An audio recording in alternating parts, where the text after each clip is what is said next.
पहुँचे होंगे। चलिए आज मैं आपको बताऊँगी कुछ दानों के बारे में, जिससे कि अगर आप अमावस्या को ये दान को करते हैं तो आपको 10 गुना फल की प्राप्ति हो सकती है। अगर आपको आज मैं जो दान के बारे में बताने वाली हूँ, आप जानते ही हैं कि पुरुषोत्तम मास में दान का बहुत बड़ा महत्व है। दान करने से आपको जो भी आपकी मनोकामना है वो पूर्ण हो सकती है। दान करने से आपके सारे जो संकट हैं वो सारे संकट दूर हो सकते हैं। आपकी जो परेशानियां हैं वो परेशानियों का भी निवारण आपको दान से मिल सकता है। तो आज मैं आपको बताऊंगी कि अमावस्या में कौन से ऐसे दान करने चाहिए आपको, जिससे आपके जो सारे संकट हैं वो दूर हो जाएं, आपकी परेशानियां समाप्त हो जाएं और आपकी जो आर्थिक उन्नति हो वो जल्दी से जल्दी हो सके। ऐसे कुछ दानों के बारे में मैं आपको बताऊंगी।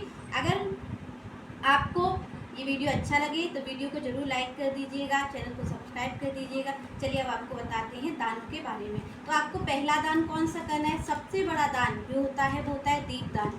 आपको दीपदान करना है। दीपदान करने से क्या होता है और दीपदान क्या होता है? दीपदान होता है योग्य स्थान पर श्रद्धा और नियमों के साथ जो दान किया जाता है दीपक का, उसको हम दीपदान कहते हैं। तो यहाँ पर आपको क्या, और कुछ योग्य स्थानों की मैंने बात की कि जो योग्य स्थान पर दान किया जाता है दीपक का, उसे दीपदान कहते हैं। तो योग्य स्थान कौन सा होता है? जैसे कि आपका नदी का किनारा, आप मंदिर में भगवान के सामने दीपक जला सकते हैं, और पीपल जो आपका होता है पीपल का पेड़, उस पीपल के जो पेड़ है उसके नीचे भी आप दीपक जला सकते हैं। ऐसे कुछ योग्य स्थान होते हैं जहाँ पर हम नियमों को ध्यान में रखते हुए जो दीप का दान करते हैं, जो दीपक हम जलाते हैं, उसका हमें बहुत फल प्राप्त होता है। तो आप जानते हैं क्योंकि अधिक मास चल रहा है, इस वजह से हम जो भी कार्य कर रहे हैं और ख़ास तौर पे दान, आप तो जानते ही हैं कि धर्म में जो दान का ही आखिरी चरण हमारे पास रह गया है, तो दान का विशेष महत्व होता है। आप अगर दान करेंगे तो आपको मनोकामना आपकी पूर्ण हो सकती है। तो दान जो होता है दीपदान होता है।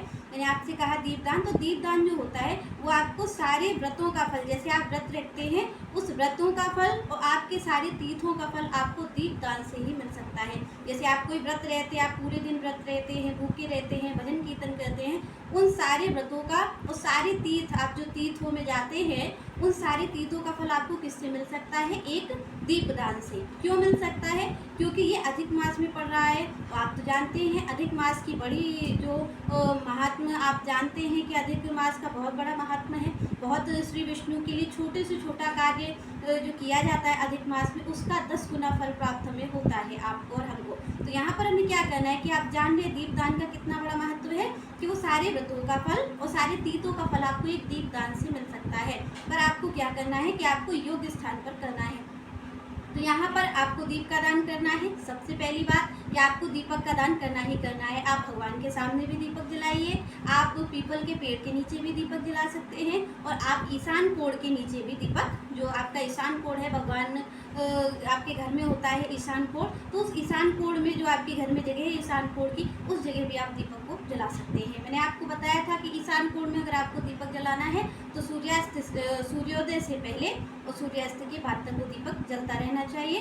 भगवान के सामने भी जलाइए और पीपल के पेड़ के नीचे भी जलाइए, और संग संग तुलसी पूजन, तुलसी के भी नीचे आप दीपक को जलाना है। तो इतनी जगह तो आपको दीपदान करना ही करना है, जिससे कि आपको ये अमावस पर फल की प्राप्ति हो सके। अब दूसरी बात हम करते हैं पीले वस्त्र का दान। तो जो वस्त्र का दान हम करते हैं, यहाँ पे हमने आपसे दीपदान की बात कर ली। दूसरा है पीले वस्त्र का दान, या कोई भी वस्त्र का दान आप कर रहे हैं। तो पीले वस्त्र क्यों कहा जा रहा है? क्योंकि पीले वस्त्र का अगर आप दान करते हैं तो आपको पता होगा कि ये महीना भी श्री विष्णु का है, श्री नारायण का है, और ये जो पीला रंग पसंद है वो भी श्री नारायण को पसंद है। तो अगर हम पीले वस्त्रों का दान करते हैं तो श्री नारायण हमसे बहुत प्रसन्न हो जाते हैं, और प्रसन्न होने पर भगवान हम पर कृपा करते ही करते हैं। तो यहाँ पर अगर आप पीले वस्त्रों का दान करते हैं तो आपसे निश्चित बात है श्री नारायण जो है वो आपसे प्रसन्न हो जाएंगे और आपके जीवन में सुख शांति हो जाएगी। यहाँ पर अगर आपको मैंने दीपदान करने की बात कही है, और अगर आप दीपदान करेंगे तो उससे क्या होगा, आप यही सोच रहे होंगे कि केले जो पीले वस्त्र में कह रही हूँ उनका दान करने से तो आपके जीवन में शांति हो जाएगी, श्री हरि कृपा करेंगे। पर दीपदान करने से क्या होगा? दीपदान करने से जो आपकी सारी परेशानियाँ हैं, जो आपके संकट हैं, वो सारे दूर हो जाएंगे। क्योंकि आप जानते हैं दीपक कब जलाया जाता है? अंधेरे में, और दीपक उजाले का काम करता है। तो जब आप दीपदान करेंगे तो आपके सारे संकट आपसे दूर हो जाएंगे, आपकी जो परेशानियां हैं वो खत्म ख़त्म हो जाएंगी। और अगर आप केले का आप अगर पीले वस्त्रों का दान करेंगे तो आप श्री हरि कृपा करेंगे तो आपको समृद्धि और संपन्नता मिल जाएगी। इसके बाद तीसरी बात है आपसे भोजन का दान। तो यहाँ पर अगर आप चाहें तो आप भोजन का दान भी कर सकते हैं।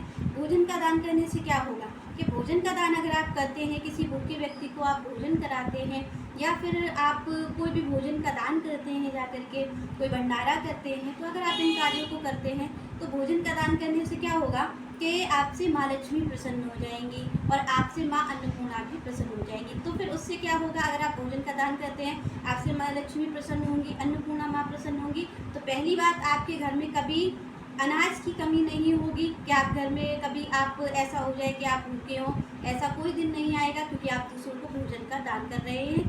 दूसरी बात, आपसे जब लक्ष्मी जी प्रसन्न होगी तो आपके घर में समृद्धि दिन पे दिन बढ़ती जाएगी, संपन्नता आपके घर में हो जाएगी। तो बिल्कुल आप इन तीनों चीज़ों का दान करने की कोशिश करिएगा और मुझे नहीं लगता है कि ये आपसे बहुत बड़ा दान होगा। आपके घर में पीले वस्त्र जो हों उनको दान करने की कोशिश करिए। नहीं हो, अगर आप भोजन का दान भी नहीं कर सकते, आप पीले वस्त्र का दान भी नहीं कर सकते, तो आप दीप दान तो करिएगा ही करिएगा, क्योंकि दीप दान का बहुत बड़ा फल आपको मिल सकता है। तो फिर जो अगली चर्चा है वो हम नेक्स्ट वीडियो में करेंगे। तब तक के लिए जय श्री राधे, जय श्री